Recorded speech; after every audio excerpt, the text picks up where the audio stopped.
আমরা মুসলমান, আমরা সবসময় আল্লাহর নামে জিকির করব। সুবহানাল্লাহ, আলহামদুলিল্লাহ, আল্লাহু আকবার, লা ইলাহা ইল্লাল্লাহ, লা ইলাহা ইল্লাল্লাহ, লা ইলাহা ইল্লাল্লাহ, লা ইলাহা ইল্লাল্লাহ, লা ইলাহা ইল্লাল্লাহু মুহাম্মাদুর রাসূলুল্লাহ সাল্লাল্লাহু আলাইহি ওয়াসাল্লাম।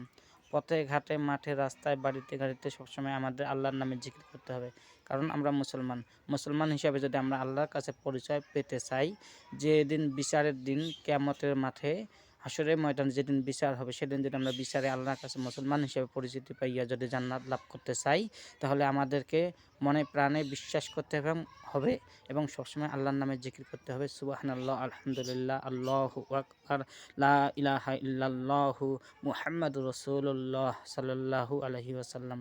লা ইলাহা ইল্লাল্লাহ, লা ইলাহা ইল্লাল্লাহ, লা ইলাহা ইল্লাল্লাহ, লা ইলাহা ইল্লাল্লাহ, লা ইলাহা ইল্লাল্লাহ, লা ইলাহা ইল্লাল্লাহ, সুবহানাল্লাহ, আলহামদুলিল্লাহ, আল্লাহু আকবার।